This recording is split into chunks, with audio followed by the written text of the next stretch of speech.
Student, मैं सौरभ कोहली आपका हार्दिक स्वागत करता हूं अपने यूट्यूब चैनल में। आज हम चर्चा करेंगे क्लास 10th के चैप्टर 1 हिस्ट्री के यूरोप में राष्ट्रवाद का उदय, the making of global world. इसके आज हम क्वेश्चन आंसर्स की चर्चा करेंगे। इससे पहले हमारी वीडियोज़ है चैप्टर 1 के बारे में, जो कि पॉइंट्स डिस्कस कर रही है चैप्टर 1 के बारे में। ये हमारी जो वीडियो है ये क्वेश्चन आंसर्स को डिस्कस करेगी। कौन कौन से इंपॉर्टेंट क्वेश्चंस हो सकते हैं जो बोर्ड के पर्सपेक्टिव से आपको आ सकते हैं। और जो कोई भी हमारे चैनल के साथ नया जुड़ा हो, इस चैनल को सब्सक्राइब कर दे और बेल वाले बटन को ज़रूर प्रेस कर दे ताकि सारी नोटिफिकेशन उस तक ज़रूर मिल सके। चलिए शुरू करते हैं आज का ये चैप्टर। सबसे पहले मल्टीपल चॉइस क्वेश्चंस की बात करें। पहला है क्वेश्चन, किस घटना के साथ राष्ट्रवाद के स्पष्ट उत्थान की गाथा जुड़ी हुई है? तो वो है 1789 फ्रांस की क्रांति। दूसरा प्रश्न है, 1804 की सिविल कोड साधारणता किस नाम से जानी जाती है? नेपोलियन कोड के नाम से। तीसरा प्रश्न, हैब्सबर्ग साम्राज्य का राज्य इनमें से किस क्षेत्र में फैला हुआ था? तो इसका उत्तर है ऑस्ट्रिया और हंगरी। हैब्सबर्ग साम्राज्य ऑस्ट्रिया हंगरी में फैला हुआ था। औद्योगिक क्रांति का प्रारंभ निम्नलिखित में से सबसे पहले किस देश में हुआ था? इंग्लैंड में। जर्मनी के एकीकरण के मुख्य निर्माता कौन थे या किन्हें किन्हें कहा जाता है? तो बात की जाए तो जर्मनी के एकीकरण के मुख्य निर्माता प्रशिया के शासक विलियम प्रथम और पर्शिया के चांसलर बिस्मार्क। शासक और चांसलर दोनों, यानी कि ऊपर जो ऑप्शन दे रखा है विलियम प्रथम और बीच में जो ऑप्शन दे रखा है चांसलर बिस्मार्क, ये दोनों ही थे। प्रश्न 6, इटली के एकीकरण के मुख्य कर्णधार कौन कौन थे? तो कर्णधार की बात की जाए तो मैज़िनी, गैरिबाल्डी आदि और सार्डिनिया के शासक विक्टर एमेनुअल द्वितीय। इटली की बात की जाए तो इटली में आपने ध्यान रखना है मैज़िनी को, गैरिबाल्डी को और सार्डिनिया के शासक विक्टर एमेनुअल द्वितीय। और वहीं ऊपर हमने बात की जर्मनी में, तो जर्मनी में एकीकरण में आप ध्यान रखना है पर्शिया का शासक विलियम प्रथम और पर्शिया का चांसलर बिस्मार्क। तो दोनों अलग अलग है, ध्यान रखें। ऑटोमन साम्राज्य से आपका क्या तात्पर्य है? ऑटोमन साम्राज्य यानी कि तुर्की का साम्राज्य। प्रश्न 8, इनमें से कौन से दो राज्य ने बाल्कन समस्या को सुलझा दिया था? रूस और जर्मनी ने। एक्ट ऑफ यूनियन 1707 के संदर्भ में निम्नलिखित कथनों में से कौन सा गलत है? वह इंग्लैंड और स्कॉटलैंड के बीच समझौता था, यह इंग्लैंड और आयरलैंड के बीच समझौता था। इसके परिणाम स्वरूप यूनाइटेड किंगडम ऑफ ब्रिटेन का गठन हुआ। इसमें इंग्लैंड स्कॉटलैंड पर अपना प्रभुत्व जमा पाया। तो जो इसमें से गलत है वो था यह इंग्लैंड और आयरलैंड के बीच समझौता था, क्योंकि बाकी चीज़ें सही हैं।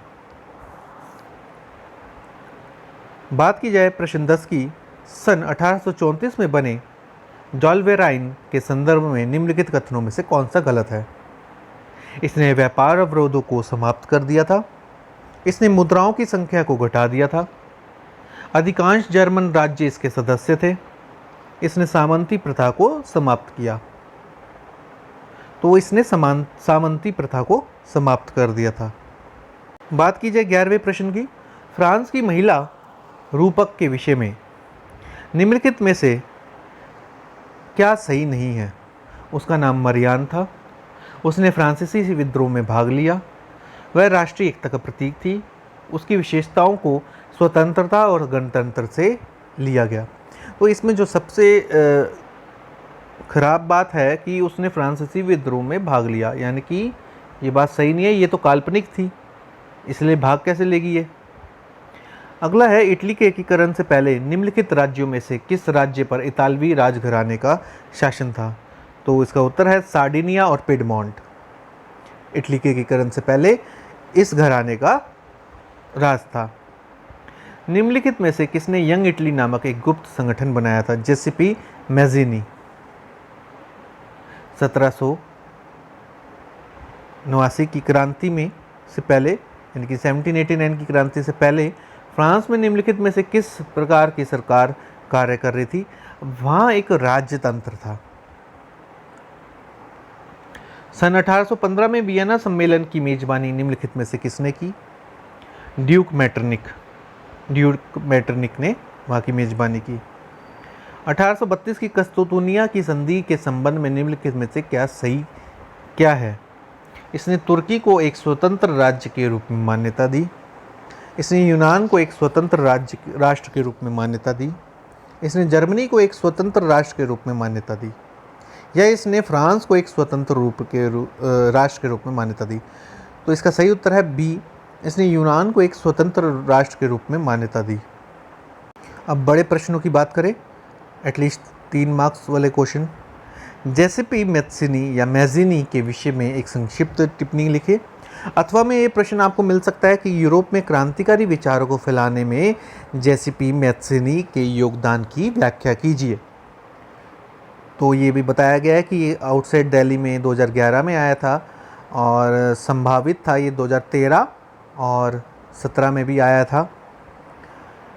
मैज़िनी का योगदान जो है, इसने इटली के एकीकरण में बहुत अधिक प्रयत्न किए।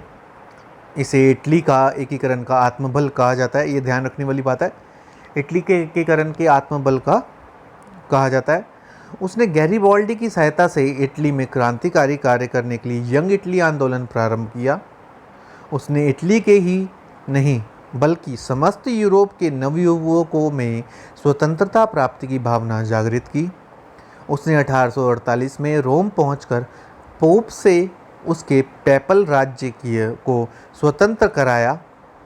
उसके इस कार्य ने यूरोप के लगभग सभी राज्यों को पोप ने इस धर्म के प्रभुत्व से स्वतंत्र होने के लिए प्रोत्साहित किया। परंतु फ्रांस के सम्राट नेपोलियन तृतीय ने उसके साथियों को हराकर रोम तथा इटली पर पोप का पुनर्अधिकार करवा दिया। चाहे अपने उद्देश्य में उसे पूर्ण सफलता प्राप्त नहीं हुई हो, परंतु उसके प्रचार के फलस्वरूप बाद में कैवूर को जनता का पूरा सहयोग प्राप्त हुआ।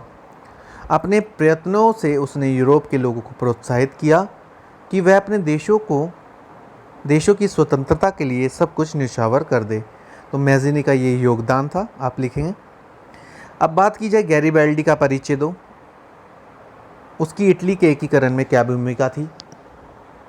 गैरीबाल्डी का योगदान था कि गैरीबाल्डी को इटली का सशस्त्र बल अथवा इटली की तलवार कहा जाता था। उसने इटली के एकीकरण के उद्देश्य से जेसेपी मैज़िनी के साथ मिलकर यंग इटली आंदोलन को चलाया।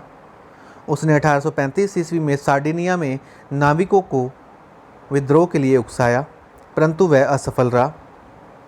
1848 में उसने मैज़िनी के साथ मिलकर इटली तथा रोम से पोप की सत्ता समाप्त करके गणतंत्र की घोषणा कराई। 1860 ईस्वी में उसने अपनी सेना लाल कुर्ती की सहायता से ऑस्ट्रिया को हराकर सिसिली और नेपल्स को स्वतंत्र कराकर, ये राज्यों के नाम हैं, सार्डिनिया के साथ शामिल होने का अवसर प्रदान किया। सार्डिनिया भी एक देश का नाम है। इस प्रकार इटली के एकीकरण में गैरीबाल्डी ने जो कार्य किया उसे कभी नहीं भुलाया जा सकता। काउंट कैमुली दे कावूर पर एक संक्षिप्त टिप्पणी लिखे। कावूर का परिचय दो। उसका इटली के एकीकरण में क्या भूमिका थी? तो वो इटली के एकीकरण का वास्तविक श्रेय कावूर को जाता है। 1852 ईस्वी में वह सार्डिनिया का प्रधानमंत्री बना तथा इटली के एकीकरण में कार्य में जुट गया। उसने अपनी कूटनीतिक चालों द्वारा इस कार्य को पूर्ण किया। उसने कई युद्धों में भाग लिया, लेकिन इटली के राज्यों को सार्डिनिया के साथ मिलाने के अवसर प्रदान किया और उसने कई युद्धों में भाग लेकर इटली के राज्यों को सार्डिनिया के साथ मिलाने के अवसर प्रदान किया। लोम्बार्डी, मार्डेना, पार्मा, टस्कनी आदि राज्य धीरे धीरे विदेशी सत्ता से छुटकारा प्राप्त कर सार्डिनिया में आ मिले। उसकी मृत्यु के समय रोम तथा वेनेशिया के राज्यों को छोड़कर इटली के एकीकरण का काम पूर्ण हो चुका था। इतिहासकार उसे इटली का बिस्मार्क भी कहते हैं। तो ध्यान रहे, इटली का बिस्मार्क किसे कहते हैं? कावूर को। विक्टर इमैनुअल का इटली के एकीकरण में क्या योगदान है? तो विक्टर इमैनुअल का योगदान है, वह सार्डिनिया का शासक था। उसने इटली के एकीकरण के कार्य में क्रांतिकारियों का पूरा साथ दिया। इसलिए कहा जाता है कि मैज़िनी ने इटली की आत्मा, कैवूर ने तलवार और इमैनुअल ने शरीर बनकर इटली के एकीकरण का कार्य पूरा किया। तो ध्यान रखने वाली बात यह है कि मैज़िनी ने इटली की आत्मा, कैवूर ने तलवार, इमैनुअल ने शरीर बनकर इटली के एकीकरण का कार्य पूरा किया। कैवूर की मृत्यु के पश्चात उसने वेनेशिया और रोम के राज्य को सार्डिनिया में मिलाकर इटली के एकीकरण के स्वप्न को पूरा किया और इस प्रकार 1871 में इटली में संयुक्त साम्राज्य की स्थापना करना संभव हो सका। यूनानी स्वतंत्रता युद्ध पर एक संक्षिप्त टिप्पणी लिखें। 15वीं शताब्दी में से ही यूनान ऑटोमन साम्राज्य का एक भाग था, परंतु 19वीं शताब्दी में यूरोप में उठने वाले क्रांतिकारी राष्ट्रवाद ने यूनानियों को टर्की से आज़ाद होने के लिए उकसाया। इस कार्य में यूरोप के ईसाई जगत के अनेक लोगों ने भी यूनानियों का साथ दिया। यूनानियों द्वारा स्वतंत्रता के लिए संघर्ष 1821 ईस्वी में शुरू किया गया। कई स्थानों पर ईसाई लोगों का एक बड़ी मात्रा में वध कर दिया गया, जिससे सारा यूरोप काँप उठा। फिर क्या था, इंग्लैंड, फ्रांस और रूस ने आगे बढ़कर यूनान का साथ दिया। संघर्ष चलता रहा और अंत में 1832 की कस्तूरनिया की संधि के अनुसार टर्की को यूनान को स्वतंत्र करना पड़ा। इस प्रकार यूनान को एक स्वतंत्र राष्ट्र के रूप में मान्यता प्राप्त हुई, वरना वो टर्की के ही अंडर में रहता।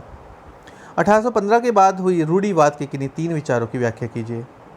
नेपोलियन की हार 1815 ईस्वी के बाद रूढ़िवाद के विचार उभर कर सामने आने लगे। इनमें से 3 मुख्य बातें थी। पहली कि वियना संधि में यह निश्चित हुआ कि उन राजतंत्रों को फिर से बहाल किया जाए जिन्हें नेपोलियन ने हटा दिया था। मतलब कि उन राजतंत्रों को फिर से मान्यता दे दी जाए जो नेपोलियन ने अपने अंडर में आती कब्जे में कर ली थी। इस प्रकार रूढ़िवाद को फिर से स्थापना होने लगी। दूसरा था, प्रजातंत्रीय राज्यों के स्थान पर निरंकुश सरकारें स्थापित की जाने लगी, जिन्हें आलोचना बिल्कुल पसंद नहीं थी। उन्होंने ऐसी गतिविधियों का दमन किया था जो निरंकुश सरकारों की वैधता पर सवाल उठाती थी। तीसरा, राजतंत्र, चर्च, सामाजिक ऊंच नीच, संपत्ति और परिवार जैसी राज्य और समाज द्वारा स्थापित पारंपरिक संस्थाओं को बनाए रखने का प्रयत्न किया गया। तो ये थी 3 महत्वपूर्ण बातें। अगला प्रश्न है, मरियान और जर्मेनिया कौन थे? उनको जिस ढंग से चित्रित किया गया था उसका महत्व क्या है? फ्रांस की क्रांति के दिनों में कलाकारों ने नारी रूपकों का प्रयोग अमूर्त विचारों जैसे स्वतंत्रता, मुक्ति, ईर्ष्या, लालच आदि को प्रकट करने के लिए किया। कुछ कलाकारों ने इन महिला रूपकों का प्रयोग एकता के राष्ट्रीय प्रतीक के रूप में किया। फ्रांस में राष्ट्र के प्रतीक के रूप में लोकप्रिय ईसाई नाम मरियान दिया गया। उसे लाल टोपी, तिरंगा और कलगी के साथ दिखाया गया और उसकी प्रतिमाएं सार्वजनिक चौराहों पर लगाई गई ताकि लोगों को एकता के राष्ट्रीय प्रतीक की याद आती रहे। इस प्रकार जर्मनी में जर्मन राष्ट्र के प्रतीक के रूप में जर्मेनिया को रूपक बनाया गया। उसे बलूत वृक्ष के पत्तों के मुकुट से सजाया गया क्योंकि जर्मनी में बलूत को वीरता का प्रतीक माना जाता है। तो ये चित्र भी है मरियान और जर्मेनिया का। 18वीं और 19वीं शताब्दियों में पोलैंड में राष्ट्रीय भावना को जीवंत बनाए रखने के लिए इन्हीं 3 उपायों को स्पष्ट कीजिए। वियना संधि द्वारा जो फ्रांस की 1789 से 1815 की क्रांति के पश्चात पारित हुई उसने पोलैंड को रूस और फ्रांस और ऑस्ट्रिया जैसी बड़ी शक्तियों में बांट दिया। परंतु पोलैंड के राष्ट्रवादियों ने किसी न किसी ढंग से अपनी राष्ट्रीय भावना को जीवित रखा। राष्ट्रीय भावनाएं संगीत, भाषा और ओपेरा द्वारा जीवित रखी गई। पहला है, कैरोल कुप्रिस्की जैसे पोलैंड के लेखकों ने अपने ओपेरा और संगीत द्वारा राष्ट्रीय भावना को जगाए रखा। केवल यही नहीं, भाषा ने भी राष्ट्रीय भावनाओं के विकास में एक महत्वपूर्ण भूमिका अदा की। जबकि रूसी कब्जे के बाद पोलिश भाषा के स्थान पर स्कूलों में रूसी भाषा का जबरन लादा गया, परंतु पादरियों और बिशपों ने पोलिश भाषा का प्रयोग जारी रखा। यह कार्य राष्ट्रीयता का एक प्रतीक बन गया।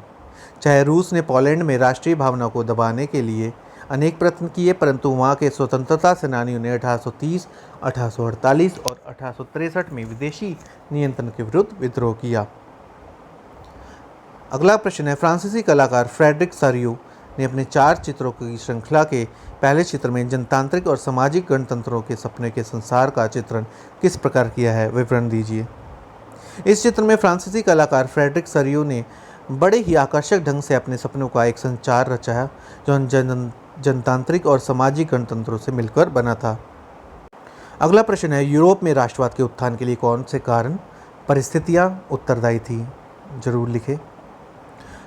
तो पहला है सामंतवाद का पतन। सामंतवाद के सामने राष्ट्रीयता या देश प्रेम नाम की कोई चीज़ नहीं थी, परंतु समय पाकर यह सामंती आपस में लड़ाई झगड़ों के कारण कमज़ोर होते गए और उनमें राजाओं की शक्ति का मुकाबला करने का सामर्थ्य ना रहा। इस प्रथा के लुप्त होने से राष्ट्रीय राज्य यानी कि राष्ट्र नेशन स्टेट की शक्ति को पकड़ने में बड़ा योग मिला। सेकेंड है रेफॉर्मेशन और चर्च की अंतर्राष्ट्रीय शक्ति का शिथिल पड़ जाना। रेफॉर्मेशन क्या था कि चर्च के खिलाफ जो आंदोलन चल रहे थे, सुधारवादी आंदोलन, उन्हें रेफॉर्मेशन कहा जाता है।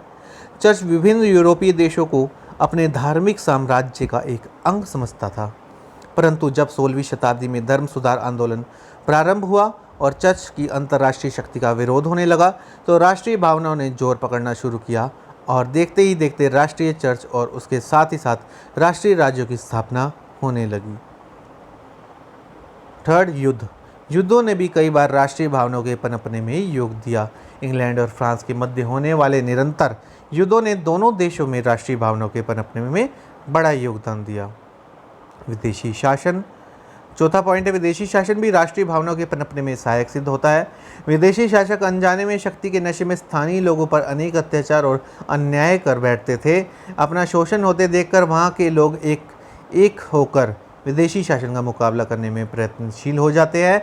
इस इकट्ठे प्रयत्न से राष्ट्रीय भावनाओं को पनपने में बड़ा योगदान मिलता है। पांचवा पॉइंट है अन्याय के विरुद्ध प्रतिक्रिया। कई बार अन्याय के विरुद्ध प्रतिक्रिया के रूप में भी राष्ट्रीयता की विकास बड़ी तीव्र गति से होने लगता है। जैसे फ्रांस की क्रांति के पश्चात होने वाली वियना की संधि में या कॉन्फ्रेंस में राष्ट्रीय भावना को कुचलने का प्रयत्न किया गया। फ्रांस में फिर राजतंत्र की स्थापना कर दी गई। अनेक छोटे छोटे देशों को फिर से दास बना दिया गया, परंतु इस अन्याय ने राष्ट्रीय भावना को और बढ़ा दिया और देखते ही देखते अनेक देशों में स्वतंत्रता और राष्ट्रीयता के लिए योगदान चल पड़े। विद्वानों का युग।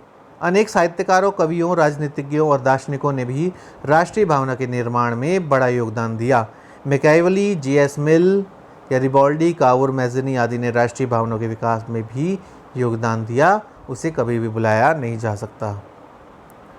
फ्रांस के लोगों के बीच सामूहिक पहचान का भाव पैदा करने के लिए फ्रांसीसी क्रांतियों ने क्या कदम उठाए?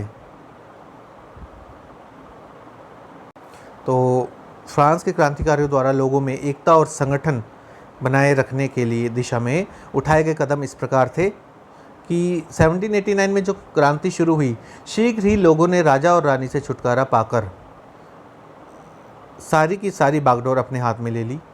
फिर उन्होंने लोगों में एकता और संगठन बनाए रखने के लिए अनेक कदम उठाए। जैसे सबसे पहले पितृभूमि और नागरिक जैसे विचारों ने एक संयुक्त समुदाय के विचार पर बल दिया। एक नया फ्रांसीसी झंडा तिरंगा चुना गया जिसने पहले के राज्य ध्वज की जगह ले ली और संक्रिय नागरिकों द्वारा चुनी गई एक सभा का गठन किया गया जिसका नाम नेशनल असेंबली रखा गया। राष्ट्र के नाम पर नई स्तुतियाँ रची गई, शपथें ली गई और शहीदों का गुणगान हुआ। एक केंद्रीय प्रशासनिक व्यवस्था लागू की गई जिसने सभी नागरिकों के लिए समान कानून बनाए। आंतरिक आयात निर्यात शुल्क समाप्त कर दिए गए और नाप तोल की एक समान व्यवस्था लागू की गई। अलग अलग बोलियों के स्थान पर पैरसी में बोली जाने वाली फ्रेंच भाषा को प्रोत्साहित किया गया। तो ये चीज़ें करी गई। अगला है जर्मन एकीकरण की प्रक्रिया का संक्षेप में पता लगाएं। अथवा में प्रश्न आ सकता है आपको जर्मनी के एकीकरण की विभिन्न अवस्थाएं या जर्मन के एकीकरण में ऑटो बिस्मार्क के योगदान की व्याख्या कीजिए। तो ये तीनों प्रश्न एक तरह से हैं। तो ऑटो बिस्मार्क की आप फोटो देख रहे हैं साथ में ही। जर्मनी के एकीकरण में जिन जिन सोपानों में हुए उसके विवरण इस प्रकार है। पहली अवस्था 3 अवस्थाओं में बांटा गया है। 18वीं शताब्दी में जर्मनी अनेक राज्यों जैसे पर्शिया, बावेरिया, सेक्शनी आदि में बटा हुआ था, इसलिए इसका आर्थिक विकास बहुत धीमा था। राष्ट्रीय चेतना के जागृत होने पर जर्मनी के विभिन्न राज्यों के लोगों ने एकीकरण की मांग करना आरंभ कर दिया। 1815 ईस्वी में जर्मनी के राज्यों को ऑस्ट्रिया के साथ मिलकर एक जर्मन महासंघ की स्थापना की कोशिश की। विवश फ्रैंकफर्ट में एक राष्ट्रीय पार्लियामेंट बुलाई गई जिसे संविधान का कार्य सौंपा गया, परंतु इस पार्लियामेंट को ऑस्ट्रिया के विरोध के कारण सफलता नहीं मिली। दूसरी अवस्था, इस क्रांति की असफलता के पश्चात जर्मनी के एकीकरण का काम लोकतंत्र के रूप में न होकर बिस्मार्क द्वारा सैन्य शक्ति एवं कूटनीति का सहारा होने लगा। बिस्मार्क ने अपनी रक्त और लौ की नीति द्वारा इस एकीकरण के काम को पूरा किया। सबसे पहले 1864 ईस्वी में बिस्मार्क के नेतृत्व में पर्शिया और डेनमार्क में एक युद्ध हुआ, जिसमें पर्शिया की जीत हुई और उसे शेल्सविक का प्रदेश मिला। आगे बात की जाए तीसरी अवस्था की। 1866 ईस्वी में पर्शिया यानी कि जर्मनी का ऑस्ट्रिया के साथ युद्ध हुआ। इस युद्ध में विजय के पश्चात पर्शिया के साथ अनेक देश जैसे हैनोवर, होल्स्टीन, लग्जमबर्ग, कैसल तथा फ्रैंकफर्ट आदि आ मिले। जर्मनी से ऑस्ट्रिया का प्रभाव अब सदा के लिए समाप्त हो गया और इससे जर्मनी के एकीकरण का काम काफ़ी आसान हो गया। ये देखिए उस समय का नक्शा, Russian empire, Austrian empire,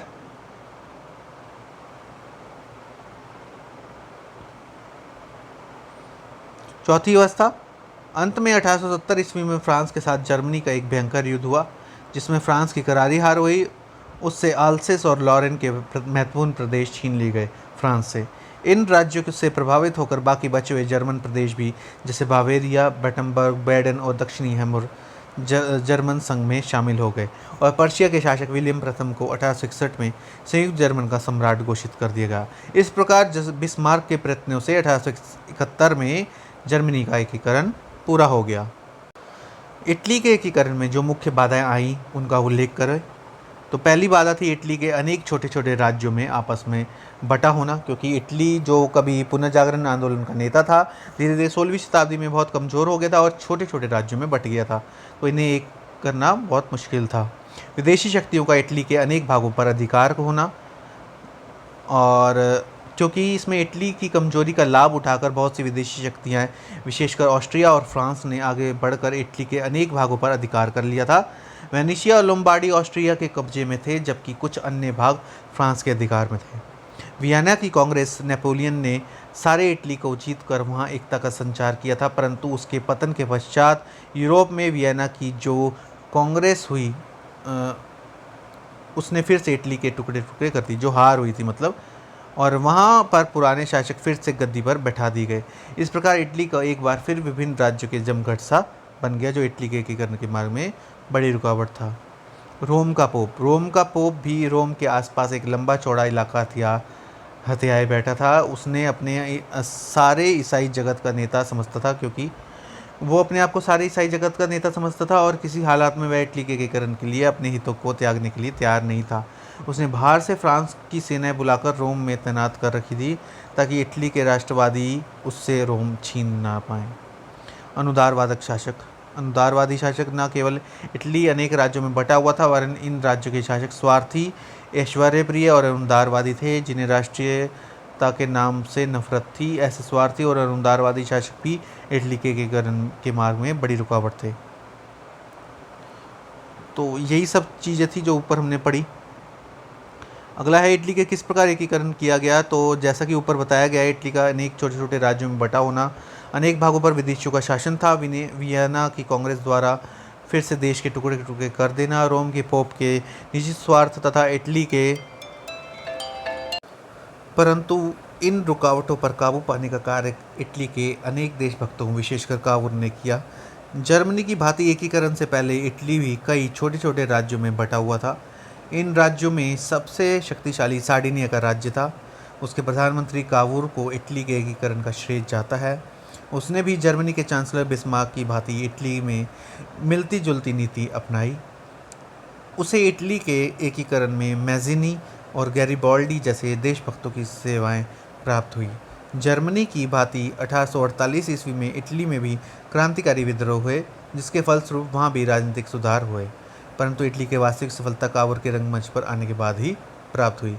Cavour ने क्रीमिया के युद्ध लड़े, रूस के विरुद्ध ब्रिटेन तथा फ्रांस का साथ देकर ऑस्ट्रिया के विरुद्ध ब्रिटेन और फ्रांस से सहायता प्राप्त करने का वचन प्राप्त कर लिया, और आगे कावूर ने ऑस्ट्रिया के विरुद्ध युद्ध करके लोम्बार्डी पर कब्जा कर लिया और बाद में उसे सार्डिनिया में मिला लिया। इसके शीघ्र ही बाद 1860 में टस्कनी, मॉडर्ना, पार्मा और उत्तर स्थित पोप के राज्यों में अपना सार्डिनिया के साथ हमला करके जीत लिया। तो ये सब क्वेश्चंस थे कुछ इम्पॉर्टेंट जो आपके साथ चर्चा की गई। तो आगे भी आप इस चैनल के साथ जुड़े रहिए, आगे भी नेक्स्ट चैप्टर के आपको क्वेश्चंस जल्द ही मिलेंगे और आप देख सकते हैं प्लेलिस्ट में इस चैनल के साथ जुड़े रहिए, इसे लाइक शेयर और सब्सक्राइब करना बिल्कुल ना भूलें। धन्यवाद।